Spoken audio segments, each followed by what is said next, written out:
Bonjour, soyez les bienvenus à tous à notre programme de sciences physiques pour la classe de 3e année des humanités scientifiques. Avant d'entrer dans le cours d'aujourd'hui, j'aimerais d'abord donner deux précisions en rapport avec le cours sur la concentration d'une solution. Premièrement, d'une manière générale, la concentration d'une solution, c'est le rapport entre la quantité des solutés et la quantité des solutions ou des solvants. Donc, au dénominateur, on peut avoir Q solution ou Q solvant. D'accord? Alors, deuxièmement, c'est en rapport avec la molalité. La molalité d'une solution représente le nombre de moles de soluté contenus dans 1000 g de solvant et non solution, contrairement à ce que disait le commentaire verbal. D'accord? Alors, entrons maintenant dans le cours d'aujourd'hui. Aujourd'hui, nous allons parler de certaines substances particulières dont on parle souvent en chimie.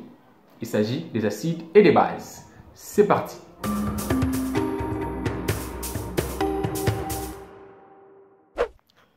Les acides et les bases. On en parle beaucoup en chimie. Le fonctionnement des nombreuses réactions chimiques dépend de la nature du milieu réactionnel, ça veut dire acide ou basique.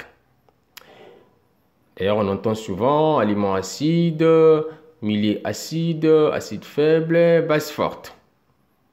Mais les acides, ces composés qui ont une saveur aigre et qui colorent le papier de tournesol en rouge, c'est quoi au juste? Et les bases, ces composés qui ont une saveur amère et qui colorent le papier de tournesol en bleu, c'est quoi au juste? Qu'est-ce qu'on entend par force d'un acide ou force d'une base? Trois définitions sont à savoir en ce qui concerne l'acide et la base. Il s'agit des définitions d'Arrhenius, de Bronsted-Lowry et de Lewis. Alors, selon Arrhenius, un acide est une substance qui libère un ou plusieurs protons en solution aqueuse. C'est l'exemple du chlorure d'hydrogène, du sulfate d'hydrogène, etc. L'indice aqueux que vous voyez là veut tout simplement dire aqueux. D'accord? Ça veut dire que cela se passe en présence de l'eau. Et toujours selon cette théorie d'Arrhenius, une base est une substance qui libère un ou plusieurs ions OH- en solution aqueuse. C'est l'exemple de l'hydroxyde de sodium et l'hydroxyde de calcium. D'accord? Alors, vous remarquez que Arrhenius ne considère que des solutions aqueuses. Et pourtant, les réactions peuvent se dérouler même en phase gazeuse ou dans d'autres solvants que l'eau. D'ailleurs, le papier indicateur rougit même en contact avec le chlorure d'hydrogène gazeux, ce qui veut dire qu'il réagit. D'accord? Et une autre chose, c'est que Arrhenius, pour lui, les bases sont toujours des hydroxydes, c'est-à-dire des composés comportant le groupement OH-, alors qu'il existe des bases qui ne sont pas des hydroxydes. C'est l'exemple de l'ammoniac. Alors, pour résoudre ces limites de la théorie d'Arrhenius, voyons la théorie de Bronsted-Lowry.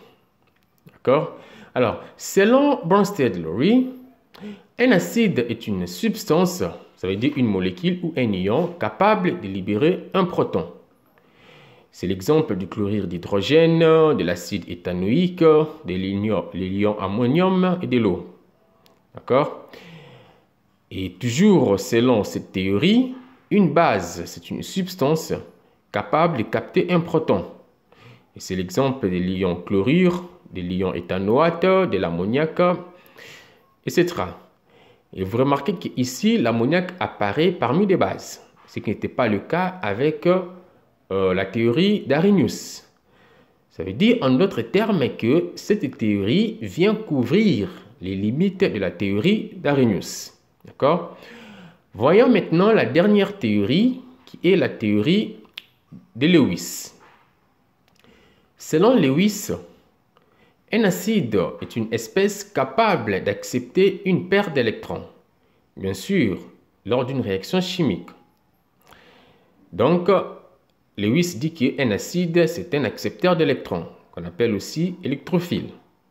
Et c'est l'exemple du trifluorure de bore, de H+, etc.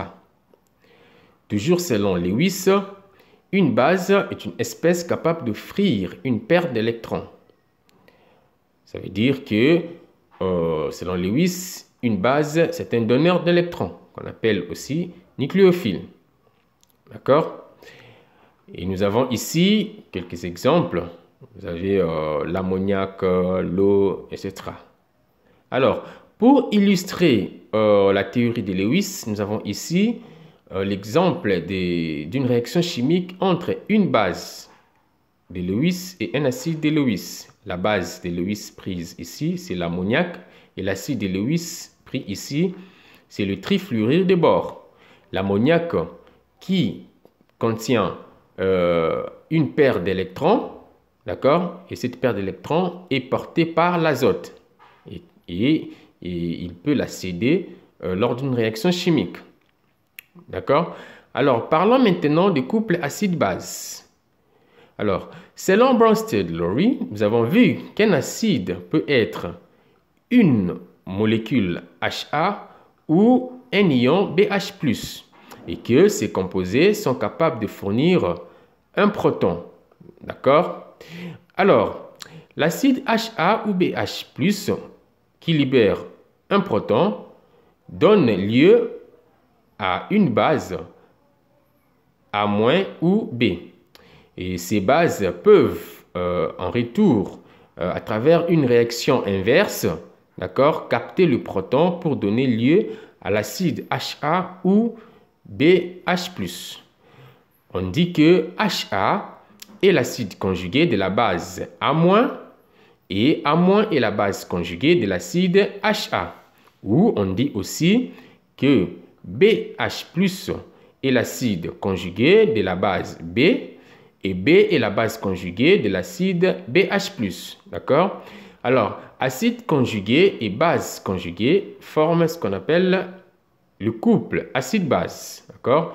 Et on note ce couple acide conjugué base conjuguée. D'accord? Alors, dans nos exemples des acides et des bases qu'on a vus, on peut remarquer le couple acide-base comme repris dans ce tableau. Vous voyez? Et vous avez là le premier couple, c'est le couple chlorure d'hydrogène ion chlorure. D'accord?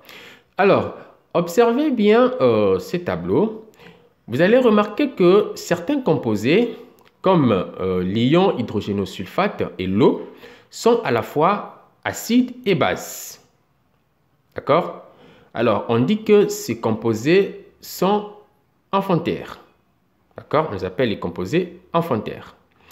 Alors, parlons maintenant de la force des acides et des bases. Un acide est d'autant plus fort qu'il cède facilement le proton à l'eau. Et cela est illustré par la réaction de dissociation que vous pouvez voir. D'accord?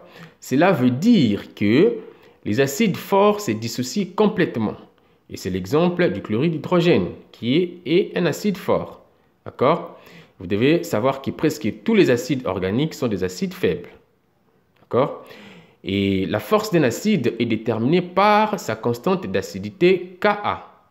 Et Ka est mathématiquement égal à la concentration en ion hydronium multiplié par la concentration en A- sur la concentration de l'acide.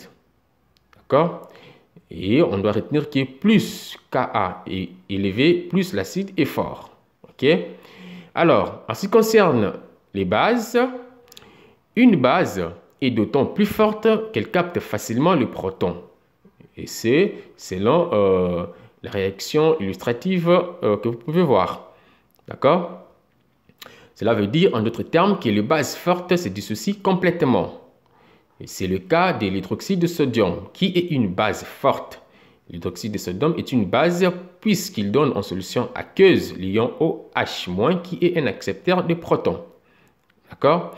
Et la force d'une base est déterminée par Kb, qui est la constante de basicité, qui est mathématiquement égale à la concentration en ion OH- multiplié par la concentration en ion BH+, sur la concentration de la base.